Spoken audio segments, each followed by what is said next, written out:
Price the Lord. നാം പഠിച്ചുകൊണ്ടിരിക്കുന്നതായ വേദഭാഗത്തേക്ക് ഞാൻ നിങ്ങളുടെ ശ്രദ്ധയെ ഈ രാത്രിയിലും ക്ഷണിക്കുകയാണ്. സംഖ്യാപുസ്തകത്തിലെ വീണ്ടെടുപ്പിന്റെ പദ്ധതിയാണ് നമ്മുടെ ചിന്താവിഷയം. അക്കൂട്ടത്തിൽ നാം പഠിച്ചുകൊണ്ടിരിക്കുന്നത് ഇസ്രായേൽ മക്കളുടെ കനാനിലേക്കുള്ളതായ മരുഭൂയാത്രയിൽ അവരുടെ ജീവിതത്തിൽ നെഗറ്റീവായിട്ടും പോസിറ്റീവായിട്ടും ഒക്കെ സംഭവിച്ച സംഭവ പരമ്പരകളെ കുറിച്ചാണ്. അത് ക്രോണോളജിക്കലായി നാം അത് ചിന്തിച്ചുകൊണ്ടിരിക്കുകയാണ്. ആകെ 22 എണ്ണപ്പെട്ടതായ സംഭവങ്ങൾ, പ്രധാനപ്പെട്ടതായ സംഭവങ്ങളെ നമുക്ക് സംഖ്യാപുസ്തകത്തിൽ കാണുവാനായിട്ട് കഴിയും. എന്തുകൊണ്ടാണ് നാം ഇസ്രായേൽ മക്കൾക്ക് അവരുടെ മരുഭൂയാത്രയിൽ സംഭവിച്ച ഈ സംഭവങ്ങളെ കുറിച്ച് നാം ചിന്തിക്കേണ്ടി വരുന്നത് എന്ന് ചോദിച്ചാൽ, നമ്മുടെ വീണ്ടെടുപ്പ് പ്രയാണത്തിൽ കർത്താവായ യേശുക്രിസ്തുവിന്റെ രക്തത്താൽ വീണ്ടെടുപ്പ് പ്രാപിച്ചവരായ നാം ആ വീണ്ടെടുപ്പിന്റെ പൂർണ്ണതയിലേക്കുള്ളതായ യാത്രയിലാണ്. ഈ യാത്രയെ, നമ്മുടെ ഈ ലോക ജീവിതത്തെ ഇസ്രായേൽ മക്കളുടെ ജേർണി ത്രൂ വിൽഡർനെസ്, ആ മരുഭൂമിയിലെ യാത്രയോട് നമുക്ക് ഉപമിച്ച് പഠിക്കേണ്ടതിന് വേണ്ടിയാണ് സംഭവങ്ങളെ ദൈവാത്മാവ് വചനത്തിൽ രേഖപ്പെടുത്തിയിരിക്കുന്നത്. അപ്പോസ്തലനായ അപ്പോസ്തല പ്രവൃത്തിയുടെ പുസ്തകം 7-ാം അധ്യായത്തിൽ സ്തേഫാനോസ് എഴുന്നേറ്റ് സംസാരിക്കുമ്പോൾ പറഞ്ഞ കാര്യം കഴിഞ്ഞ ആഴ്ചയിൽ നമ്മൾ ഒന്ന് ചിന്തിപ്പാനായിട്ട് ഇടയായി തീർന്നു. തങ്ങൾ പിതാക്കന്മാരുടെ ആ യാത്രയോടുള്ളതായ ബന്ധത്തിൽ സ്തേഫാനോസ് പറഞ്ഞത്,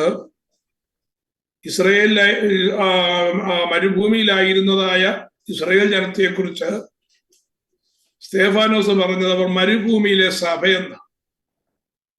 ആ മരുഭൂമിയിലെ സഭ തന്നെയാണ് പുതിയ നിയമ കാലയളവിൽ നമ്മളായിരിക്കുന്നതായ പുതിയ നിയമസഭയും.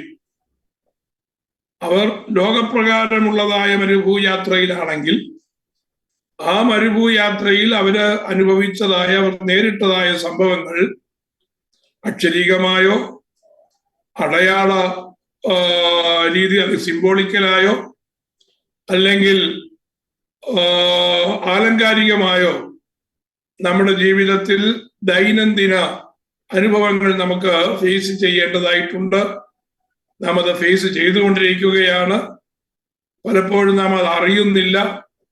അത് അറിയാത്തത് കൊണ്ട് എന്താ സംഭവിക്കുന്നതെന്ന് ചോദിച്ചാൽ, പരാജയം സംഭവിക്കുവാൻ സാധ്യതയുണ്ട്. എന്നാൽ ശ്രദ്ധിക്കാത്തതായ ഒരു ദൈവപൈതലിന് തങ്ങൾക്ക് പരാജയം നേരിടുന്നു എന്നുള്ളതായ അറിവും ലഭിക്കാതിരുന്നാൽ, പരാജയപ്പെടുന്നു എന്ന് അറിയുമ്പോൾ ജയത്തിലേക്കുള്ളതായ സ്റ്റെപ്പ് വെക്കുവാൻ കഴിയും. എന്നാൽ പരാജയപ്പെടുന്നു എന്ന് അറിയാതിരിക്കുമ്പോൾ ആ പരാജയത്തിൽ കൂടി തന്നെ മുന്നോട്ട് പോകുവാനായിട്ടിടയാകും. ക്രിസ്തീയ ജീവിതം ഒരിക്കലും ആ വിക്ടോറിയസ് വേയിലേക്ക് ടേൺ ചെയ്യാതിരിക്കുവാൻ സാധ്യതയുണ്ട്. അതുകൊണ്ട് നമ്മുടെ ദൈനംദിന ജീവിതത്തെ എപ്പോഴും നാം വിശകലനം ചെയ്യണം ദൈവവചനത്തിന്റെ അടിസ്ഥാനത്തിൽ. അതിനുവേണ്ടിയും കൂടിയാണ് ഇസ്രായേൽ മക്കളുടെ യാത്രയുടെ വിശദാംശങ്ങൾ നാം ചിന്തിക്കുന്നത്. അത് വളരെ വിശദമായിട്ട് ചിന്തിക്കുവാൻ നമ്മുടെ മുമ്പിൽ സമയമില്ല. ചുരുക്കമായി നമുക്ക് കാര്യങ്ങൾ അറിയാവുന്നത് കൊണ്ട് ഒന്ന് ഓർപ്പിച്ചുണർത്തി മുന്നോട്ട് പോകുക എന്നുള്ളത് മാത്രമാണ് ഞാൻ ചെയ്യുവാൻ ആഗ്രഹിക്കുന്നത്. കഴിഞ്ഞ പ്രാവശ്യം നമ്മൾ ചിന്തിച്ചതായ വിഷയം 22 കൂട്ടം സംഭവങ്ങളിൽ 9ാമത്തെ വിഷയം നമ്മൾ പഠിക്കുവാനായിട്ടിടയായി. ശബത്തിനെ ശുദ്ധീകരിക്കണം, ശബത്ത് നാളിൽ വേലയൊന്നും ചെയ്യരുത് എന്ന് കർശനമായ നിയമം നിലനിൽക്കുമ്പോൾ തന്നെ ആ ശബത്ത് നാളിനെ ലംഘിച്ചുകൊണ്ട് ജോലി ചെയ്തതായ ഒരുവനെ ദൈവം മുമ്പാകെ കൊണ്ടുവന്ന് അവന് കൊടുക്കേണ്ടതായ ശിക്ഷ എന്തെന്നുള്ളത് പറയുകയാണ് ബുക്ക് ഓഫ് നമ്പേഴ്സ് ചാപ്റ്റർ 15. അതായത് sabbath breaker is put to death, showing obedience matters. അനുസരണക്കേട് കാണിക്കുന്നവർക്ക് പഴയ നിയമത്തിൽ ഓൺ ദ സ്പോട്ടിലാണ് ശിക്ഷ വരുന്നത്. പുതിയ നിയമത്തിൽ അനുസരണക്കേട് നമ്മൾ പലപ്പോഴും ഗൗരവമായിട്ട് കണക്കാക്കാറില്ല. വളരെ വളരെ വളരെ ഗൗരവമായിട്ട് കണക്കാക്കേണ്ട വിഷയമാണ് ഡിസൊബീഡിയൻസ് എന്ന് പറയുന്നത്. ഇറ്റ് ഇസ് എ സീരിയസ് പ്രോബ്ലമാണ് ദൈവസന്നിധാനത്തിൽ. ഞാൻ അതിനെക്കുറിച്ച് പറഞ്ഞത് കൊണ്ട് ഞാൻ ആ വിഷയത്തിലേക്ക് കടക്കുന്നില്ല. 10ാമത്തെ വിഷയം വളരെ ഗൗരവമായിട്ടുള്ള വിഷയം.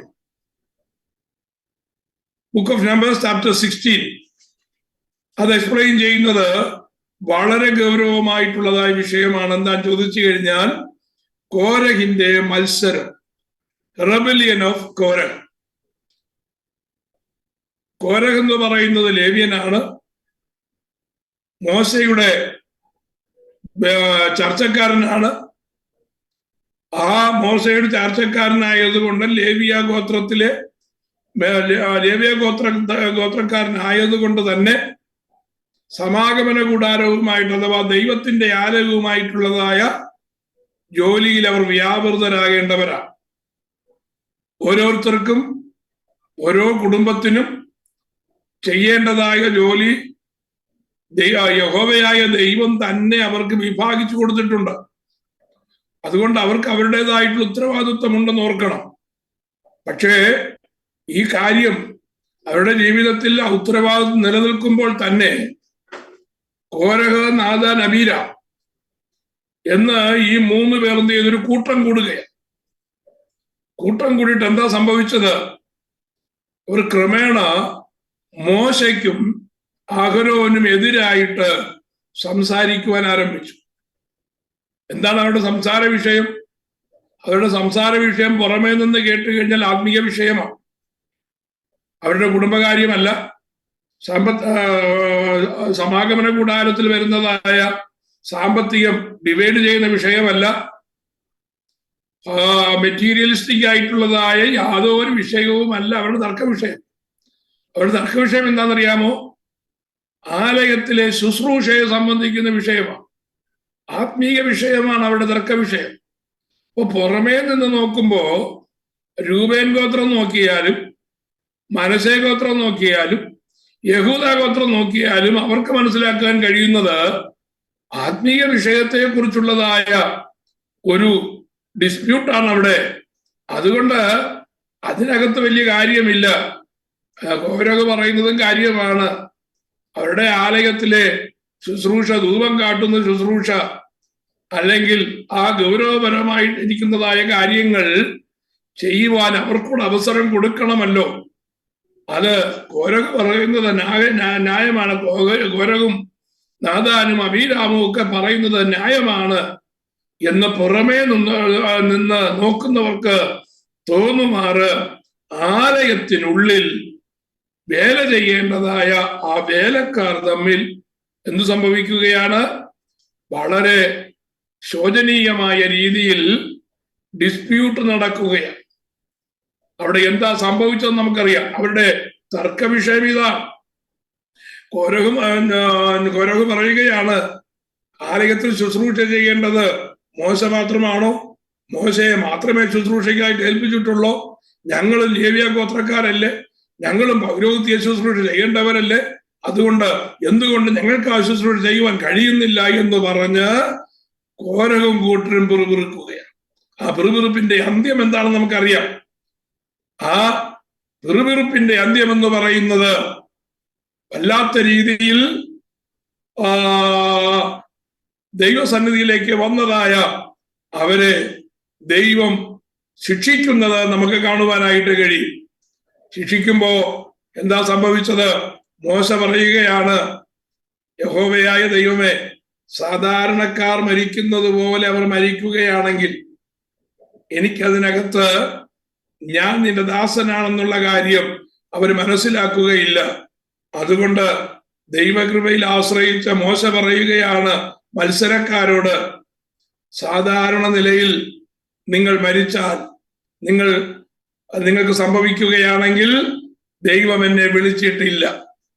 പക്ഷേ ഒരു അപൂർവ കാര്യം, ഇതുവരെ നടക്കാത്തതായ ഒരു അപൂർവമായ കാര്യം, വെരി റെയർ കേസ് അവിടെ സംഭവിക്കുകയാണെങ്കിൽ നിങ്ങൾ യഹോവയ്ക്കും അവന്റെ ദാസന്മാർക്കും എതിരായി മത്സരമുണ്ടാക്കി എന്ന് മനസ്സിലാക്കി അത് ദൈവത്തിന്റെ ശിക്ഷയാണ് എന്ന് മനസ്സിലാക്കുവാൻ ഇടയായിട്ട് തീരുമെന്ന് മോശ പറയുകയും, മോശ ദൈവത്തിന്റെ ന്യായവിധിയുടെ സമയത്ത് മോശ വിളിച്ചു പറഞ്ഞു, കോരഹിന്റെയും നാദാന്റെയും അബീരാമിന്റെയും ഇടയിൽ നിന്ന് നിങ്ങൾ മാറിപ്പോകണം. എന്ത് ചെയ്യണം? ഭൂമി അവരെ വായ് പിളർന്ന് വിഴുങ്ങുവാൻ പോകുകയാണ്. പറഞ്ഞുകൊണ്ട് നിൽക്കുന്നതിനിടയിൽ കോരഹ് 250 പേര് നിലനിന്നതായ അവരുടെ കാലടിയിൽ നിന്ന് ഭൂമി രണ്ടായിട്ട് വിഭാഗിക്കപ്പെടുകയും അവർ ഭൂമിയുടെ അതോ ഗർത്തത്തിലേക്ക് ജീവനോടെ ഇറങ്ങിപ്പോകുവാനിടയാകുകയും ചെയ്തു. ഇത് സംഖ്യാപുസ്തകത്തിൽ സംഭവിച്ച കാര്യമാണ്, നമ്മളുമായിട്ട് ബന്ധമില്ല എന്ന് പറഞ്ഞ് ഒഴിയരുത്. മത്സരം എന്ന് പറയുന്നത് പ്രത്യക്ഷത്തിലാകാം, അത് പരസ്യമായിട്ട് വരാം, പരോക്ഷമായി വരാം. പരസ്യമായാണെങ്കിലും പരോക്ഷമായിട്ടാണെങ്കിലും, അല്ലെങ്കിൽ എല്ലാവരും കാണുകയാണെങ്കിലും സീക്രട്ടായിട്ടാണെങ്കിലും മത്സര സ്വഭാവം നമ്മുടെ ജീവിതത്തിൽ ഒരിക്കലും വരുവാൻ പാടില്ല. അത് എവിടുന്നാണ് ഉത്ഭവിച്ചത് എന്ന് ചോദിച്ചാൽ ദേവപർവ്വതത്തിൽ നിന്ന് ഉത്ഭവിച്ച കാര്യമാണ്, അല്ലെങ്കിൽ ലൂസിഫറിന്റെ സമയത്ത് ഉത്ഭവിച്ച കാര്യമാണ്. ലൂസിഫർ, അതായത് ദൈവത്തിന്റെ സൃഷ്ടിയുടെ മധ്യത്തിൽ ആദ്യം പാപം വെളിപ്പെട്ടത് എവിടുന്നാണെന്ന് ചോദിച്ചാൽ ഹൃദയത്തിൽ നിന്ന് പൊങ്ങിയ നിഗളമാണ്. ആ ഹൃദയത്തിൽ നിന്ന് പൊങ്ങിയതായ പ്രൗഢാണ് ആദ്യത്തെ പാപം. ഏദൻ തോട്ടത്തിലെ പാപമല്ല ആദ്യത്തെ പാപം. ആദ്യത്തെ പാപം എന്ന് പറയുന്നത് ലൂസിഫറിന്റെ ഹൃദയത്തിൽ ഉയർന്നു പൊങ്ങിയതായ നിഗളമാണ്. ആ നിഗളത്തെ കുറിച്ച് നമുക്ക് പ്രവാചക പുസ്തകത്തിൽ book of Isaiah, book of എഹെസ്കേൽ, നമുക്ക് ഈ 2 പുസ്തകത്തിലും വായിക്കാനായിട്ട് കഴിയും. ദൈവത്തിന്റെ സിംഹാസനം ഇരിക്കുന്നതായ ഉത്തരഗിരിയായ സിയോൻ പർവ്വതത്തിലേക്ക് നോക്കിയിട്ട് ലൂസിഫർ എന്താ ചെയ്തത്? അവൻ ഹൃദയത്തിൽ ചിന്തിപ്പാനിടയായി ദൈവത്തോളം ഞാന് വലുതാകുമെന്നുള്ളതായ ഭാവം, ദൈവം തനിക്ക് കൊടുത്തിരുന്നതായ സ്ഥാനത്തെക്കാൾ ഉപരിയായി തനിക്ക് അർഹതപ്പെടാത്തതായ കാര്യം അവന്റെ ഹൃദയത്തിലേക്ക് വന്നപ്പോ അത് നിഗളമായി ദൈവം മുമ്പാകെ പാപമായി വെളിപ്പെടുവാനിടയായി. നാം മനസ്സിലാക്കേണ്ടതായ ഒരു കാര്യം, നമ്മുടേതല്ലാത്തതായ ഒരു കാര്യം സ്വന്തമാക്കുവാനായി നമ്മുടെ ഹൃദയത്തിൽ കടന്നു വരുന്നതായ ചിന്ത എന്ന് പറയുന്നത് വലിയ പാപമാണ്. ദൈവം നമുക്ക് തരാത്ത, ദൈവത്തിന്റെ പദ്ധതിയിൽപ്പെടാത്ത, നമുക്ക് അർഹതപ്പെടാത്തതായ കാര്യം അത് പ്രാപിക്കണമെന്നുള്ളതായ ചിന്ത നമ്മൾക്ക് വരികയാണെങ്കിൽ അതൊരിക്കലും ദൈവസന്നിധാനത്തിൽ നീതിയായി കണക്കിടുകയില്ല. അത് നിഗളത്തിന്റെ ഒരു ഭാഗമാണ്. രണ്ടാമത്തെ ഭാഗം, നിഗളത്തോട് ചേർന്നാണ് മത്സരം വരുന്നത്. മത്സരം എന്ന് പറയുമ്പോ ഒരുവന് കീഴ്പ്പെടാത്തതായ അനുഭവമാണ് മത്സരം. അത് ജയിക്കേണ്ടതിന് വേണ്ടി നമ്മുടെ വാഴ്ത്തപ്പെട്ട കർത്താവ് കൃത്യമായ വഴി പറഞ്ഞു തന്നിട്ടുണ്ട് പർവ്വത പ്രസംഗത്തിൽ. എന്താണ് കർത്താവ് പറഞ്ഞതായ വഴി? കർത്താവ് പറഞ്ഞത് ഒരുവനെ എന്ത് ചെയ്യണം? മറ്റുള്ളവനെ ശ്രേഷ്ഠനായി കണക്കാക്കണം. നാം മറ്റുള്ളവരുടെ മുമ്പാകെ എപ്പോഴും വിനയത്തോടുകൂടെ, അത് ഭാവങ്ങളിലുള്ളതായ വിനയമല്ല, ഹൃദയപൂർവമായ വിനയം നമ്മുടെ ജീവിതത്തിൽ വരേണ്ടത് ആവശ്യമാണ്. അപ്പോ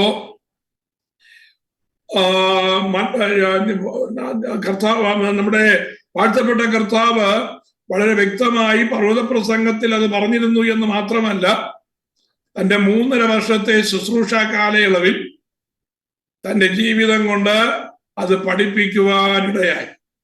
അതൊടുവിൽ കർത്താവ് പ്രത്യക്ഷത്തിൽ പ്രായോഗിക തലത്തിൽ കാണിച്ചതായ ഒരു സംഭവമാണ്. നമുക്കറിയാവുന്നതുപോലെ കർത്താവിനെ കാണിച്ചു കൊടുക്കുന്നതായ രാത്രിയിൽ കർത്താവ് എന്താ ചെയ്തത്?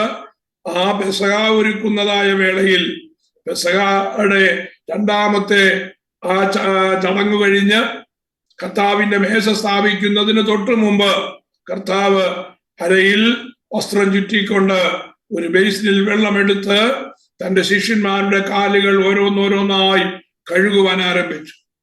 കർത്താവ് പറഞ്ഞു, ഇത് നിങ്ങൾ അറിയുന്നു എങ്കിൽ ചെയ്താൽ ഭാഗ്യവാന്മാർ. അപ്പോ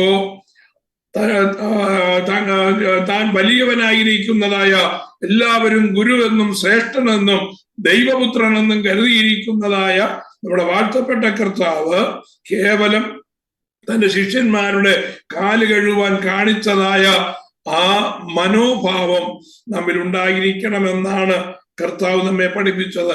ഇതേ കാര്യം തന്നെ അപ്പോസ്തല ശ്രേഷ്ഠനായ പൗലോസ് ഫിലിപ്പിയ ലേഖനത്തിൽ നമ്മെ അറിയിക്കുകയാണെന്ന്, ക്രിസ്തുവിലുള്ള ഭാവം തന്നെ നമ്മിലും ഉണ്ടായിരിക്കട്ടെ. അപ്പോ അതിന് വിപരീതമായി നമ്മുടെ ഹൃദയത്തിൽ പൊങ്ങുന്നതായ ചിന്തകൾ, ഞാൻ അവനേക്കാൾ വലിയവനാണ്, എനിക്ക് അവനേക്കാൾ വിദ്യാഭ്യാസമുണ്ട്, എനിക്ക് അവളേക്കാൾ സൗന്ദര്യമുണ്ട്, എനിക്ക് അവനേക്കാൾ കുടുംബ പാരമ്പര്യമുണ്ട്, ഏതെങ്കിലും വിഷയത്തിൽ നാം ഒരുവനേക്കാൾ നാം ആണ് വലിയവൻ എന്നുള്ളതായ ചിന്ത നമ്മുടെ ഹൃദയത്തിൽ എപ്പോഴെങ്കിലും ഉണ്ടായാൽ അതിന്റെ പേര് നീളമെന്നാണ്. അതിൽ നിന്ന് മത്സരമുളവാകും.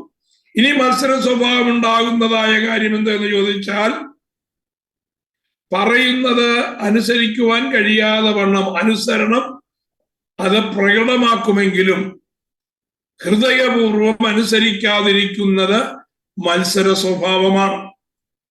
അപ്പോ പ്രായമുള്ളവർ ഒരുപക്ഷെ പറഞ്ഞത് കൊണ്ട് അത് അംഗീകരിച്ചു എന്ന് വരാം.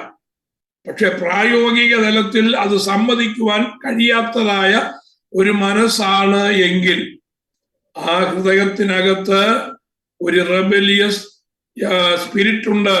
ആ റെബലിയസ് സ്പിരിറ്റ് എന്ന് പറയുന്നത് ദൈവസന്നിധാനത്തിൽ വളരെ കുറ്റകരമാണെന്ന് ഓർക്കണം. അപ്പോ പുതിയ നിയമ സഭയോടുള്ളതായ ബന്ധത്തിൽ വിശ്വാസ ജീവിതം നയിക്കുന്നതായ നമ്മോടുള്ളതായ ദൈവത്തിന്റെ വചനം നമ്മെ ഓർപ്പിക്കുന്നതായ കാര്യം, നമ്മുടെ ഹൃദയത്തിൽ, നമ്മുടെ സ്വഭാവത്തിൽ, നമ്മുടെ ആറ്റിറ്റ്യൂഡിൽ, നമ്മുടെ ബിഹേവിയറിൽ എന്തുണ്ടാകാൻ പാടില്ല? നാം ഉന്നതനാണ്, നാം വലിയവനാണ്, നാം മറ്റുള്ളവനേക്കാൾ ശ്രേഷ്ഠനാണ് എന്ന് പറയുവാൻ ഒരിക്കലും പാടില്ല. ഇതിന് പൗലോസ് നമുക്കൊരു റെമഡി തന്നിട്ടുണ്ട്. എന്താ പൗലോസ് തന്നേക്കുന്ന റെമഡി എന്ന് ചോദിച്ചാൽ, ഒരുവൻ മറ്റുള്ളവനെ തന്നേക്കാൾ ശ്രേഷ്ഠനെന്ന് എണ്ണിക്കൊള്ളട്ടെ. അപ്പോ ഇത് നമ്മൾ ജയിക്കുവാൻ തയ്യാറാകണം. ഇത് കണ്ടുപിടിച്ച് അതിനെ ജയിക്കുവാനായിട്ട് തയ്യാറാകണം. ഇല്ലെങ്കിൽ എന്ത് സംഭവിക്കും? മരുഭൂമിയിൽ ഇടയ്ക്ക് വെച്ച് പട്ടുപോകും. വാഗ്ദത്ത ദേശം കാണുവാൻ കഴിയത്തില്ല. വീണ്ടെടുപ്പിന്റെ പൂർണ്ണതയിലേക്ക് എത്തുവാൻ കഴിയാതെ വരും. ശുശ്രൂഷ സമാഗമന കൂടാരത്തിലാണെങ്കിലും ലേവ്യർക്ക് മാത്രം ശുശ്രൂഷിപ്പാൻ കഴിയുന്നതായ കാര്യങ്ങളാണ് അവർ ചെയ്തിരുന്നതെങ്കിലും ഈ ഒരു ചിന്ത, ഈ ഒരു മനോഭാവം കോരഹിന്റെയും കൂട്ടരുടെയും മനസ്സിൽ വന്നതോടുകൂടെ എന്താ സംഭവിച്ചത്? അവരുടെ ജീവിതത്തിൽ എന്നേക്കുമായി ആ യാത്ര അവസാനിക്കുവാനിടയായി. എന്നേക്കുമായി അവർ ഭൂമിയുടെ അതോ ഭാഗങ്ങളിലേക്ക് ഇറങ്ങിപ്പോയി എന്നുള്ളത് നമ്മുടെ മുമ്പിൽ നിൽക്കുന്ന വലിയൊരു ഗുണപാഠമാണ്. അതുകൊണ്ട് നമ്മെ തന്നെ ദൈവസന്നിധാനത്തിൽ വളരെ സൂക്ഷിക്കണമെന്നാണ് 10ാമത്തെ വിഷയം നമ്മെ ഓർപ്പിക്കുന്നത്. നമ്പേഴ്സ് ചാപ്റ്റർ 16 ആണ് ആ വിഷയം വിശദീകരിക്കുന്നതായ വേദഭാഗം.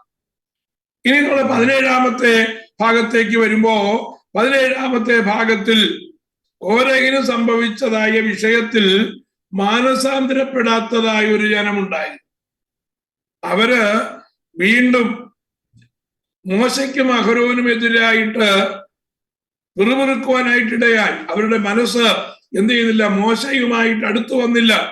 അതുകൊണ്ട് അവര് വീണ്ടും മോശയോട് സംസാരിപ്പാൻ ഇടയായി. അഹരോനെ വിളിച്ചു എന്നുള്ളതിന് എന്താ തെളിവ്? അഹരോനെ ദൈവം വിളിച്ചു ശുശ്രൂഷ ഏൽപ്പിച്ചു എന്നുള്ളതിന് എന്താ തെളിവ്? അവരെ അത് ബോധ്യമാക്കേണ്ടതിന് വേണ്ടി യഹോവയായ ദൈവം മോശയോട് പറഞ്ഞു, 12 ഗോത്രക്കാർ, ലേവി ഗോത്രം ഉൾപ്പെടെ 12 ഗോത്രക്കാരും അവരവര് ഓരോ വടി എന്ത് ചെയ്യണം? ദൈവസന്നിധിയിൽ കൊണ്ടുവരണം. ആ വടി ദൈവത്തിന്റെ പെട്ടകത്തിന്റെ മുമ്പാകെ വെക്കണം. അത് വെച്ച് കഴിയുമ്പോ ആരെയാണ് ദൈവം വിളിച്ചതെന്നും ആരെയാണ് ദൈവം ശുശ്രൂഷ ഏൽപ്പിച്ചതെന്നും ഉള്ളതായ കാര്യം അത് തെളിയും എന്ന് മോശയോടെ യഹോവയായ ദൈവം പറയുവാനിടയായി. എന്താ സംഭവിച്ചെന്ന് നമുക്കറിയാം.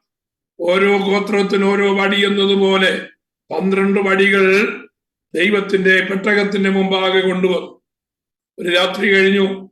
പിറ്റേ ദിവസം രാവിലെ എഴുന്നേറ്റ് വടി പരിശോധിച്ചപ്പോ അഹരോന്റെ വടി അത് തളിർത്ത് പൂത്ത് അതിൽ ബദാം കായ്ച്ചു നിൽക്കുന്നതായി കണ്ടു. നോക്കൂ, ഒരൊറ്റ രാത്രി കൊണ്ട് അഹരോന്റെ വടി തളിർക്കുവാനായിട്ടിടയായി. ഈ തളിർപ്പ് എന്തിനെയാണ് കാണിച്ചത്? ദൈവത്തിന്റെ തിരഞ്ഞെടുപ്പ് ശ്രേഷ്ഠമാണ്. ദൈവത്തിന്റെ തിരഞ്ഞെടുപ്പ് ആണ് അഹരോനെ ആ പദവിയിലേക്ക് ഉയർത്തിയത് എന്ന് മനസ്സിലാക്കുവാൻ ദൈവം കൊടുത്തതായ അടയാളമാണ്. അപ്പോ ഇത് രണ്ടിൽ നിന്ന് നമുക്ക് പഠിക്കാൻ, നമ്മുടെ ചുറ്റുപാടും നോക്കിയാൽ നമുക്ക് വളരെ വ്യക്തമായി കാര്യങ്ങൾ മനസ്സിലാകും.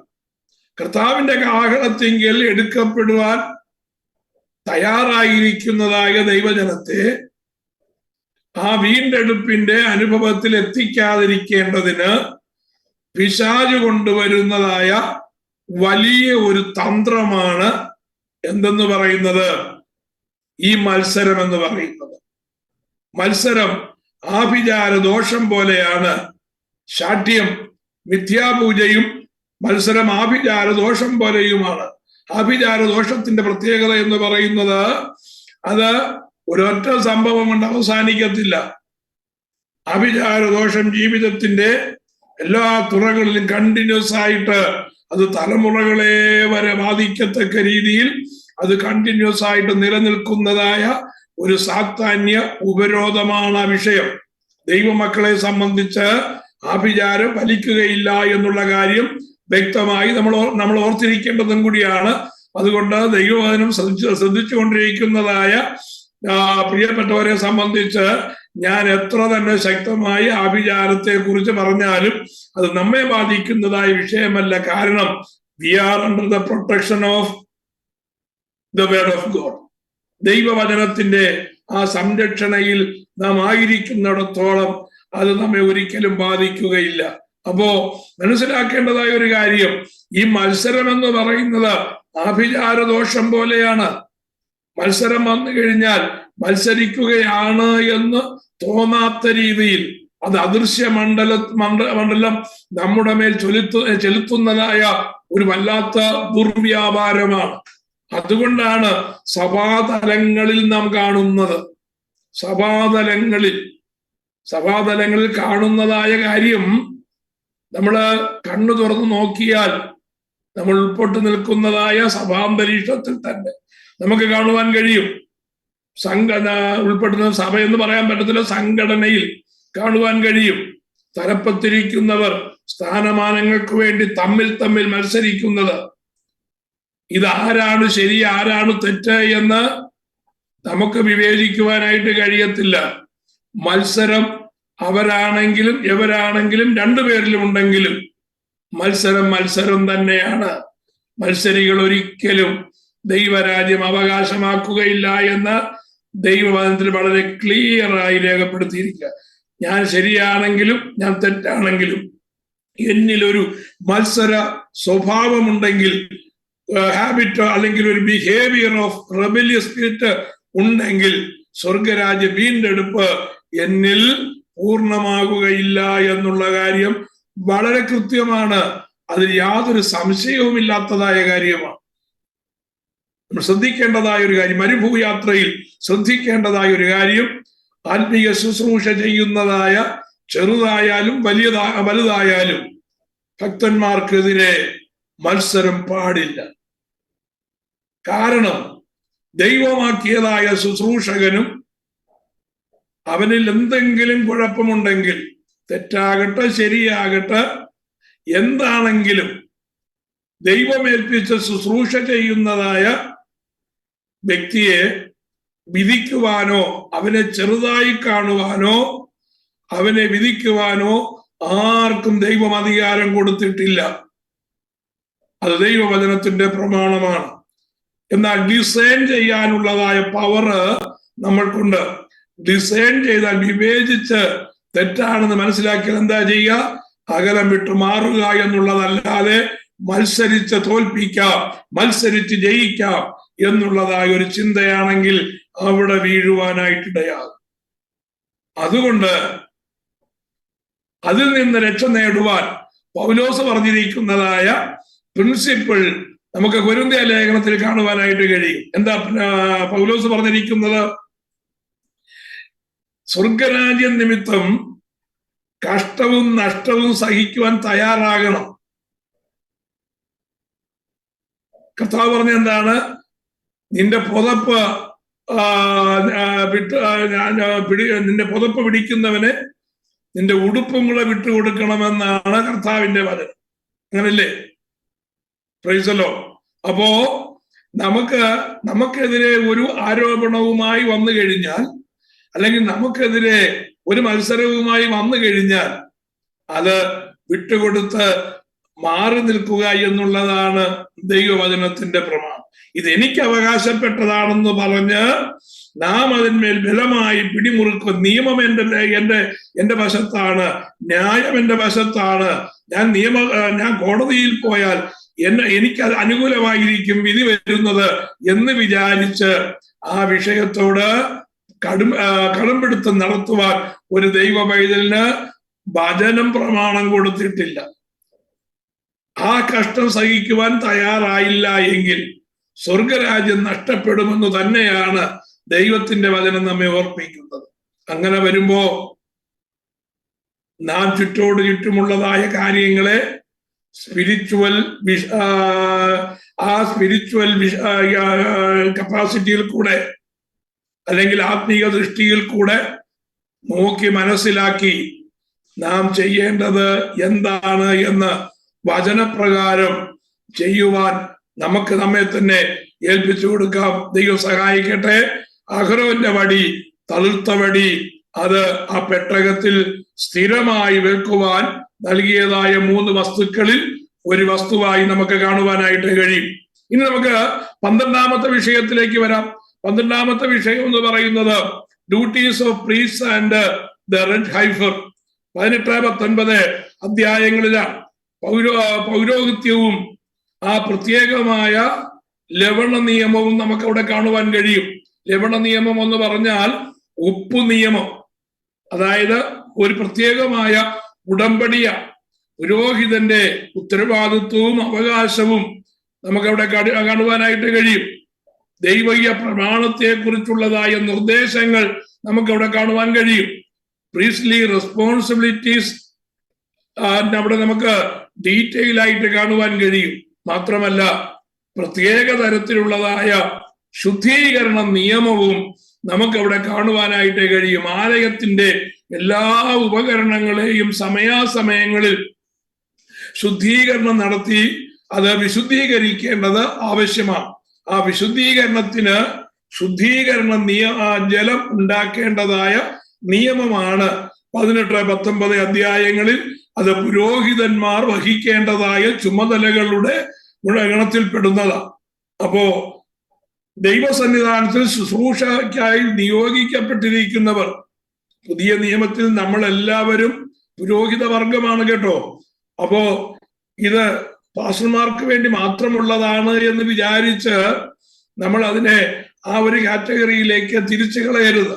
വചനം കേട്ടുകൊണ്ടിരിക്കുന്നതായി എല്ലാവരും ഒരു രീതിയിൽ അല്ലെങ്കിൽ വേറൊരു രീതിയിൽ ദൈവമേൽപ്പിച്ചിരിക്കുന്നതായ പരിശുദ്ധാത്മാവിന്റെ ശുശ്രൂഷകൾ ചെയ്യേണ്ടവരായതുകൊണ്ട് പത്രോസിന്റെ ലേഖനത്തിൽ പറഞ്ഞിരിക്കുന്നത് പോലെ നമ്മൾ ആരാണ്?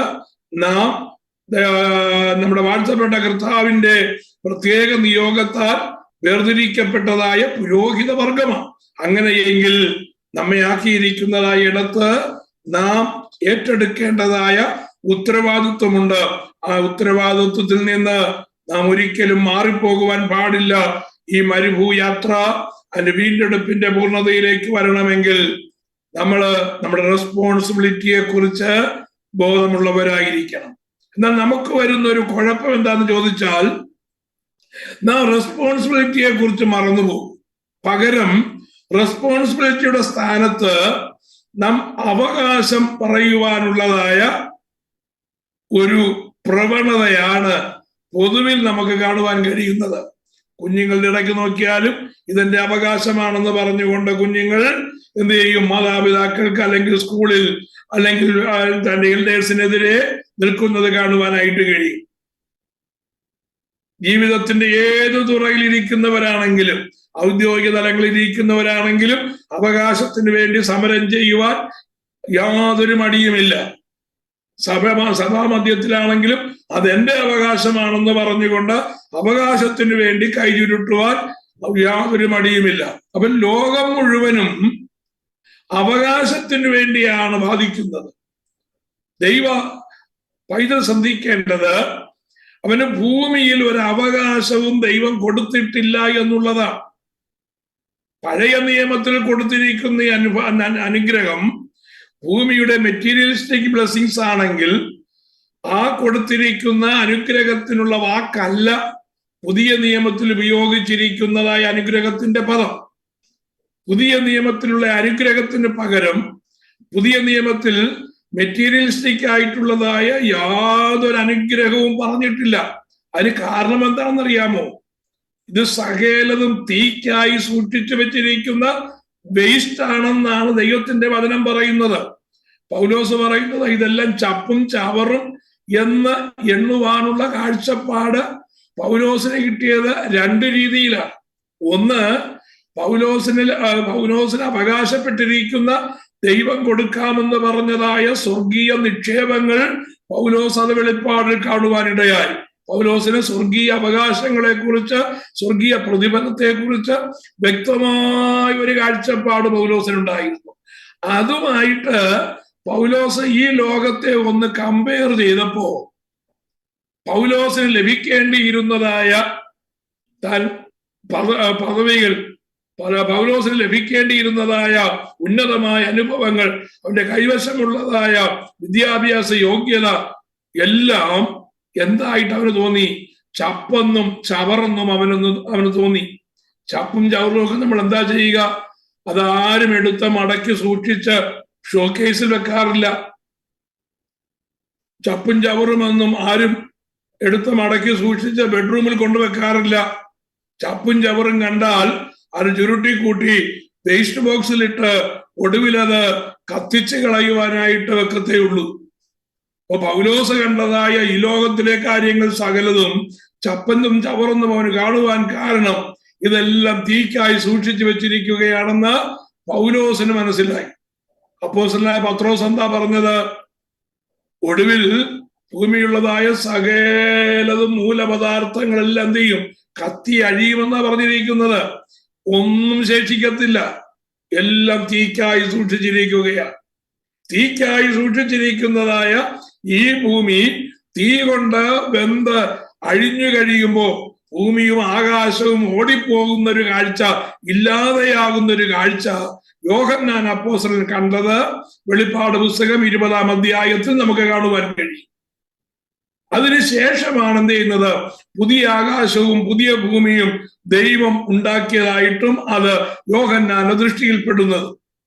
അപ്പൊ ഞാൻ പറഞ്ഞു വന്നത്, ഈ ഭൂമിയിലുള്ളതായ അവകാശം പറഞ്ഞുകൊണ്ട് നിന്നു കഴിഞ്ഞാൽ ഈ അവകാശമെല്ലാം ചാമ്പലായി പോകേണ്ടതാണ്, തീക്കിരയായി തീ കൊണ്ട് നശിച്ചു പോകേണ്ടതാണ്.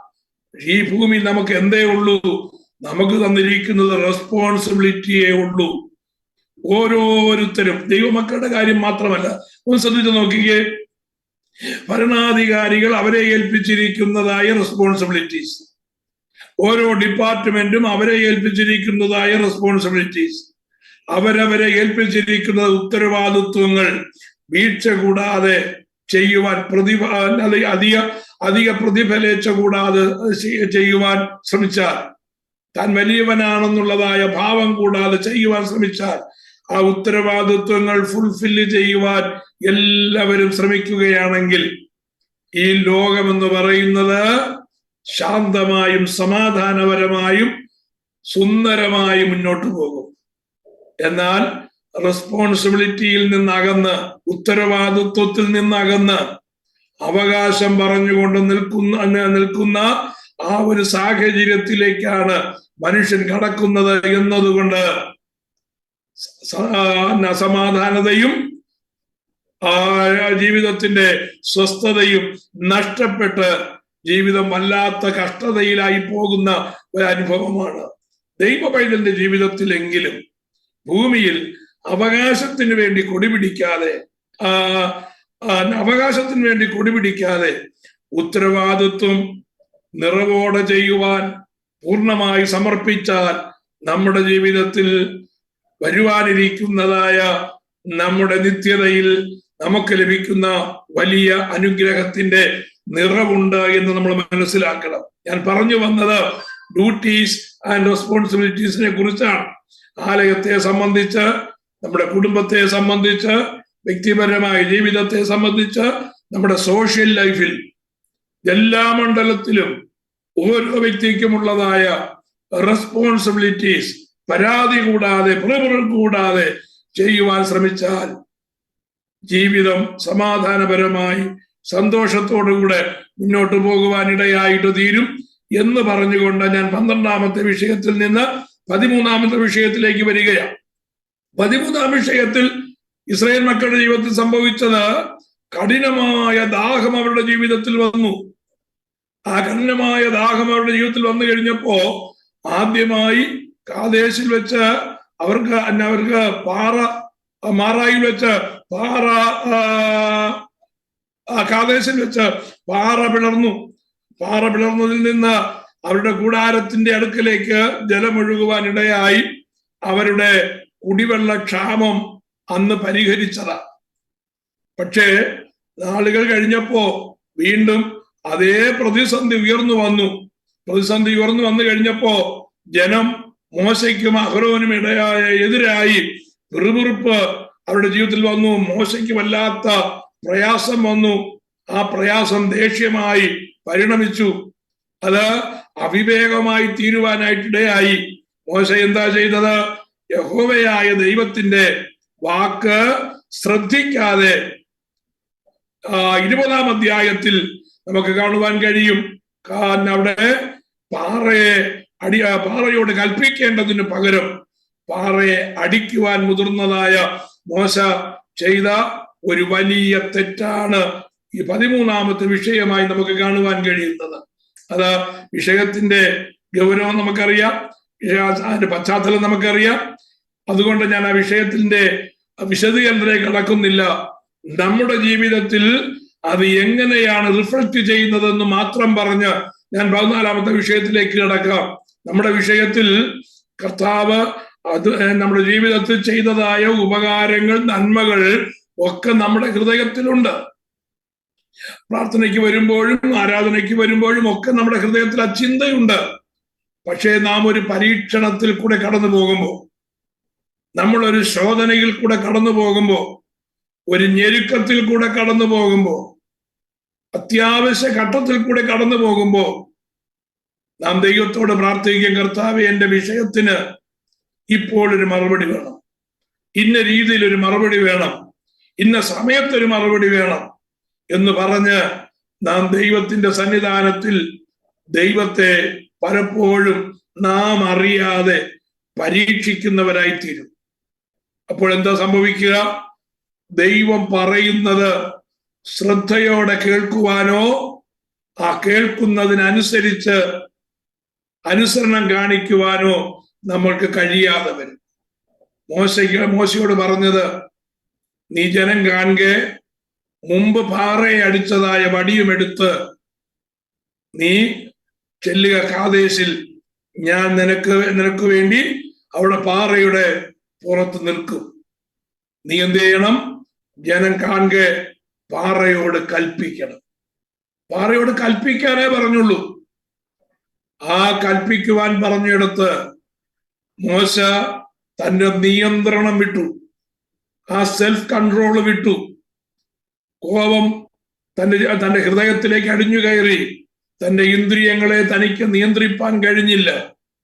ആ കോപം അവനെ കീഴടക്കിയത് കൊണ്ട്, അവിവേകം അവനെ കീഴടക്കിയത് കൊണ്ട്, അശ്രദ്ധ അവനെ കീഴടക്കിയത് കൊണ്ട് അവൻ കൈ ഉയർത്തി പാറയെ 2 പ്രാവശ്യം അടിക്കുവാനിടയായി. പുറമേ നിന്ന് നോക്കിയാലും പാറയല്ലേ അടിച്ചത്. അതിന് മോശയ്ക്ക് ഇത്ര വലിയ ശിക്ഷ കൊടുക്കണമോ എന്ന് ചിന്തിക്കാം.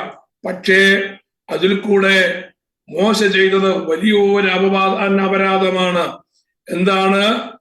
തകർക്കപ്പെടുവാനിരിക്കുന്നതായ രക്ഷകനായ കർത്താവ് കാൽവറി ക്രൂശിൽ ഒരിക്കലായി തകർക്കപ്പെട്ടു നമ്മുടെ പാപത്തിന്റെ പരിഹാരത്തിന് വേണ്ടി.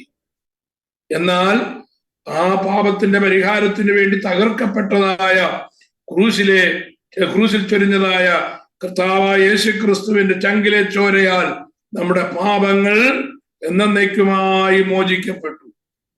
ഇനിയും അവിടെ ചെന്ന് അപേക്ഷിക്കുകയേ വേണ്ടൂ. എന്ത്? പാപത്തിന്റെ ക്ഷമയ്ക്ക് വേണ്ടി, അനുഗ്രഹത്തിന് വേണ്ടി അവിടെ ചെന്ന് അപേക്ഷിക്കുകയേ വേണ്ടൂ. എന്നാൽ ദൈവത്തിന് ഹിതകരമല്ലാത്തതായ, റിപ്പീറ്റഡ് ആയിരിക്കുന്നതായ പാപം മനഃപൂർവമായി നമ്മുടെ ജീവിതത്തിൽ കടന്നു വരുമ്പോൾ ഒരിക്കൽ ക്രൂശിക്കപ്പെട്ടതായ കർത്താവിനെ വീണ്ടും വേദനിപ്പിക്കുന്നവരായി, വീണ്ടും അവനെ ക്രൂശിക്കുന്നവനായി തീരുമെന്ന് എബ്രായ ലേഖനത്തിൽ പറഞ്ഞിരിക്കുന്ന ആ സ്പിരിച്വൽ അനുസരണക്കേടിലെ ഡിസൊബീഡിയൻസിലേക്ക് നാം കടന്നു വരുവാനായിട്ടിടയായി തീരുകയാണ്. അതുകൊണ്ട് ആ സ്പിരിച്വൽ ഡിസൊബീഡിയൻസിലേക്ക് നാം കടന്നു ചെല്ലരുത് എന്ന് നമ്മെ ഓർപ്പിക്കുന്നതായ ആ സംഭവമാണ് മോശ പാറയടിച്ചതായ സംഭവം. അവിടെ എന്താണ് ഫലവും നമുക്കറിയാം. വാഗ്ദത്ത ദേശത്തേക്ക് കടക്കേണ്ടിയിരുന്നതായ മോശയ്ക്ക് അക്ഷരീകമായി ആ സമയത്ത് വാഗ്ദത്ത ദേശത്തേക്ക് കടക്കുവാൻ സാധിച്ചില്ല. അതിനിടയായി തീർന്നത് ജനത്തിന്റെ പിറുപിറുപ്പും ജനത്തിന്റെ അവിശ്വസ്തതയും ജനത്തെ കുറിച്ചുള്ളതായ മോശയുടെ ഉള്ളത്തിലെ വലിയ ഭാരവുമായിരുന്നു. അത് മോശയ്ക്ക് തന്റെ ഇന്ദ്രിയത്തെ ജയിപ്പാൻ കഴിഞ്ഞില്ല എന്നുള്ളതാണ് നമുക്ക് മനസ്സിലാക്കുവാൻ കഴിയുന്നത്. നമുക്ക് ഗലാത്യ ലേഖനം വായിക്കുമ്പോൾ ആത്മാവിന്റെ ഫലത്തെക്കുറിച്ച് പറഞ്ഞിരിക്കുന്നതായ ഭാഗത്ത് 9ാമതായി പറഞ്ഞിരിക്കുന്നത് ഇന്ദ്രിയ ജയമാണ്. നമ്മുടെ ഇന്ദ്രിയങ്ങളെ നമുക്ക് ജയിപ്പാൻ കഴിയാതെ വന്നാൽ, ഇന്ദ്രിയങ്ങളോട് ഞാൻ പറഞ്ഞിട്ടുണ്ട്, 5 ഇന്ദ്രിയങ്ങളുണ്ട്. നമ്മുടെ ശരീരത്തെ മൊത്തം കവർ ചെയ്യുന്നതാണ്. ജഡത്തിന്റെ ആ പാപ സ്വഭാവത്തിൽ വീണ് പാപം ചെയ്യാതിരിക്കേണ്ടതിന് നിയന്ത്രിക്കപ്പെടേണ്ടതായ 5 ഇന്ദ്രിയങ്ങളുണ്ട്. ഈ 5 ഇന്ദ്രിയങ്ങൾ എപ്പോഴും നമ്മുടെ കൺട്രോളിങ്ങിലായിരിക്കണം. നമ്മെ ഇന്ദ്രിയങ്ങൾ കൺട്രോൾ ചെയ്യുവാൻ ഇടയാകരുത്. We should not be under the control of our senses. പിന്നെയോ നമ്മുടെ 5 senses should be controlled by us. ഏത് നിമിഷത്തിലും നമ്മുടെ ആ ഇന്ദ്രിയങ്ങളെ പിടിച്ചു നിർത്തുവാനുള്ള കഴിവ് നമുക്കുണ്ടായിരിക്കണം. ഇന്ദ്രിയ ജയം വിട്ടുപോകുന്നവർക്ക് വീണ്ടെടുപ്പിന്റെ പൂർണ്ണതയിലേക്ക് എത്തുവാൻ കഴിയാതെ വരുമെന്നുള്ളതാണ് 13ാമത്തെ വിഷയം. അതുകൊണ്ട് നമ്മുടെ 5 ഇന്ദ്രിയങ്ങളെ സൂക്ഷിക്കണമെന്ന് ദൈവത്തിന്റെ വചനം നമ്മെ ഓർപ്പിക്കുകയാണ്. 14ാമത്തെ വിഷയം എന്ന് പറയുന്നത് death of Aaron dies on the mount Hor. അഹരോനും എന്ത് ചെയ്യാൻ സംഭവിച്ചില്ല? വാഗ്ദത്ത ദേശത്തേക്ക് കടക്കുവാൻ ഇടയായി തീർന്നില്ല. അതിന് കാരണം എന്താണ്? തൽക്കാലം ഒരു ശിക്ഷ അഹരോന് ലഭിച്ചില്ലെങ്കിലും, ഇവിടെയാണ് ശ്രദ്ധിക്കേണ്ടത്, ഒരിക്കൽ മിരിയാമും അഹരോനും ഒന്നിച്ചു പാപം ചെയ്തു. മിരിയാമിന് പെട്ടെന്ന് കുഷ്ഠരോഗം പിടിച്ചു. 7 ദിവസം അവൾ അശുദ്ധിയായി അടയ്ക്കപ്പെട്ടു. ഒന്നിച്ചു പാപം ചെയ്തെങ്കിലും അഹരോൻ എന്ത് സംഭവിച്ചില്ല? അഹരോൻ അന്ന് ശിക്ഷ കിട്ടിയില്ല. മോശ പർവ്വതത്തിൽ കയറിപ്പോയി. ജനം അഹരോന്റെ അടുക്കൽ വന്നു. ഞങ്ങൾക്ക് ആരാധിക്കുവാൻ ഒരു കാളക്കുട്ടിയെ ഉണ്ടാക്കി തരണമെന്ന് പറഞ്ഞു. അഹരോൻ അവർക്കൊരു കാളക്കുട്ടിയെ ഉണ്ടാക്കി കൊടുത്തു. ജനത്തെ ശിക്ഷിക്കേണ്ടതിന് യഹോവയായ ദൈവം മോശയോട് കൽപ്പിച്ചു. തൊട്ടടുത്ത് നിന്ന അഹരോനെ മോശ കുറ്റം പറഞ്ഞെങ്കിലും അഹരോൻ ശിക്ഷ കൊടുത്തില്ലല്ലോ. തൽക്കാലം ശിക്ഷ കിട്ടിയില്ല എന്ന് പറഞ്ഞ് ആശ്വസിക്കരുത്. അത് സാധാരണ പറയാറുള്ള കൂട്ടത്തിലാണ്. ഓൺ ദ സ്പോട്ടിൽ നമുക്കൊരു ശിക്ഷ കിട്ടിയാൽ സന്തോഷിക്കണം. പാപത്തിനൊരു ശിക്ഷ കിട്ടിയാൽ നമുക്ക് സന്തോഷിക്കാം. ദൈവത്തിങ്കൽ നിന്നുള്ളതായ ബാലശിക്ഷ കിട്ടിയാൽ നമുക്ക് ആശ്വാസമാണ്. കർത്താവ് നമ്മെ മുറിച്ചാൽ നമുക്ക് ആശ്വാസം ലഭിക്കും. പാപം ചെയ്ത് ദൈവം കണ്ടില്ലല്ലോ, ദൈവത്തിന് ഇഷ്ടമാണെന്ന് പറഞ്ഞ് നാം പാപത്തിന്റെ പിന്നാലെ പോയാൽ വാഗ്ദത്ത ദേശത്തേക്ക് കടക്കുകയില്ല. അഹരോൻ ആ ഹോർ പർവ്വതത്തിൽ വെച്ച് അഹരോൻ എന്ത് ചെയ്തു? മരിച്ച് തന്റെ പിതാക്കന്മാരോട് ചേരുവാനിടയായി. അഹരോന്റെ മരണമാണ് 14-ാമത്തെ വിഷയം. അതിൽ നിന്ന് നമുക്ക് പഠിക്കാനുള്ളതായ കാര്യം ഞാൻ പറഞ്ഞല്ലോ. 15-ാമത്തെ വിഷയം ഉയർത്തപ്പെട്ടതായ താമ്രസർപ്പമാണ്. വളരെ ശ്രദ്ധിക്കേണ്ടതായ ഒരു വിഷയമാണിത്. മരുഭൂയാത്രയിൽ നമ്മുടെ വിശ്വാസ ജീവിതത്തിൽ സംഭവിക്കുവാൻ സാധ്യതയുള്ള വലിയൊരു വിഷയമാണ്. അത് ബുക്ക് ഓഫ് നമ്പേഴ്സ് ചാപ്റ്റർ 21 ആണ് നമുക്ക് ആ വിഷയത്തിൽ കാണുവാനായിട്ട് കഴിയുന്നത്. എന്താ സംഭവിച്ചത്? കനാന്യരുമായിട്ട് 21-ാം അധ്യായത്തിൽ കനാന്യ രാജാവായ അരാദുമായിട്ടൊരു യുദ്ധം ഉണ്ടാകുവാനായിട്ടിടയായി. ആ യുദ്ധത്തിന്റെയൊക്കെ മാർമികമായ ആത്മീകമായ ദൂതുകളുണ്ട്. ഞാൻ അതിലേക്ക് കടക്കുന്നില്ല, നമ്മുടെ വിഷയം അതല്ലാത്തത് കൊണ്ട്. അവിടെ ജനം എന്ത് ചെയ്തു? ജനം യഹോവയായ ദൈവത്തോട് പിറുപിറുക്കുവാനിടയായി. ജനം യഹോവയായ ദൈവത്തോട് പിറുപിറുത്ത് കഴിഞ്ഞപ്പോ ആ പിറുപിറുപ്പ് ദൈവത്തിന് സഹിക്കുവാൻ കഴിയാതെ ജനത്തിന്റെ ഇടയിലേക്ക് അഗ്നിസർപ്പങ്ങളെ അയക്കുവാനിടയായി. Fiery serpents bring death after Israel complains. അപ്പൊ എന്ത് ചെയ്തു? ജനം ദൈവത്തിനെതിരായി പിറുപിറുത്തു. ദൈവത്തിനെതിരായി പിറുപിറുത്ത് കഴിഞ്ഞപ്പോ ദൈവം അവരുടെ ഇടയിലേക്ക് അഗ്നിസർപ്പങ്ങളെ കൊണ്ടുവന്നു. ഇസ്രായേൽ ജനത്തിന്റെ ജീവിതത്തിൽ 10 പ്രാവശ്യം ദൈവത്തോട് പിറുപിറുക്കുന്ന ജനത്തെ കാണുവാൻ കഴിയും. ആ ഓരോ പിറുപിറുപ്പും ചിലത് ദൈവം ക്ഷമിച്ചു, ചിലതിന് കഠിനമായ ശിക്ഷ കിട്ടി. ഇവിടെ കഠിനമായ ഒരു ശിക്ഷ ഇസ്രായേൽ ജനത്തിന് യഹോവയായ ദൈവം കൊടുക്കുകയാണ്. അഗ്നിസർപ്പങ്ങൾ വന്നു, ജനത്തെ കടിക്കുവാൻ ആരംഭിച്ചു. കടി കൊണ്ടതായ ജനം അവിടെ വീണു മരിക്കുവാനിടയായി. ജനം മോശയോട് നിലവിളിച്ചു. മോശ ദൈവത്തോട് ചോദിച്ചു, ദൈവമേ, ഇനി ഞാൻ എന്താ ചെയ്യേണ്ടത്? യഹോവയായ ദൈവം പറഞ്ഞു, നീ പെട്ടെന്ന് എന്ത് ചെയ്യണം? താമ്രം കൊണ്ട് സർപ്പത്തെ ഉണ്ടാക്കണം. എന്നിട്ട് വലിയ ഒരു കൊടിമരത്തിൽ അതിനെ കെട്ടണം. എന്നിട്ട് ആ കൊടിമരം പാളയത്തിൽ നീ ഉയർത്തണം. ആരെങ്കിലും സർപ്പത്തിന്റെ കടി കിട്ടി, ആ സർപ്പത്തിന്റെ കടിയേറ്റവൻ ആ കൊടിമരത്തെ നോക്കിയാൽ, കൊടിമരത്തിന്റെ മേൽ കിട്ടിയിരിക്കുന്നതായ താമ്ര സർപ്പത്തെ നോക്കിയാൽ അവൻ രക്ഷ പ്രാപിക്കും. അത് ഉയർത്തപ്പെട്ടതായ കർത്താവായ യേശു ക്രിസ്തുവിന് നിഴലായി നിൽക്കുകയാണ്. അപ്പോ ഇതേ കാര്യം കർത്താവും പറഞ്ഞിട്ടുണ്ട്. യോഹന്നാന്റെ സുവിശേഷം വായിക്കുമ്പോ മോശ മരുഭൂമിയിൽ സർപ്പത്തെ ഉയർത്തിയതുപോലെ മനുഷ്യപുത്രനെയും ഉയർത്തേണ്ടതാകുന്നു. മനുഷ്യപുത്രൻ എവിടാ ഉയർത്തപ്പെട്ടത്? കാൽവറിയിൽ മാനവജാതിയുടെ പാപത്തിന്റെ പരിഹാരത്തിനു വേണ്ടി കാൽവറി ക്രൂശിൽ നമ്മുടെ വാഴ്ത്തപ്പെട്ട കർത്താവ് ഉയർത്തപ്പെട്ടു. ആ കർത്താവിനെ നോക്കുന്നവർ, വിശ്വാസത്തോടെ ആ കർത്താവിനെ നോക്കുന്നവർക്ക് പാപത്തിന്റെ കടിയിൽ നിന്ന്, അല്ലെങ്കിൽ പിശാചിന്റെ കടിയിൽ നിന്ന്, പാപത്തിൽ നിന്ന് രക്ഷയുണ്ട്. ഞാനൊരു കാര്യം നിങ്ങളോട് പറയട്ടെ. പാളയം 12 ഗോത്രങ്ങൾ അടങ്ങുന്നത് വലിയ പാളയമാണ്. ആ പാളയത്തിൽ ഉയർത്തപ്പെട്ടതായ ഈ താമ്ര സർപ്പത്തെ കാണുവാൻ പാളയത്തിന്റെ അറ്റത്തുള്ളവർക്ക് കാണുവാൻ വിഷമമാണ്. പക്ഷേ പാമ്പിന്റെ കടിയേറ്റവർ ഇന്നിടത്ത് ഉയർത്തപ്പെട്ടതായ ഒരു കൊടിമരമുണ്ട്. ആ കൊടിമരം ഉയർന്നു നിൽക്കുന്നവർ കാണുവാൻ കഴിയും. പക്ഷേ ആ കൊടിമരത്തിൽ ഉയർത്തപ്പെട്ടതായ താമ്രസർപ്പത്തെ അവർക്ക് കാണുവാൻ കഴിഞ്ഞില്ലെങ്കിലും ആ ഉയർത്തപ്പെട്ടതായ ഒരു കൊടിമരമുണ്ട്. ആ കൊടിമരത്തിന്റെ അറ്റത്ത്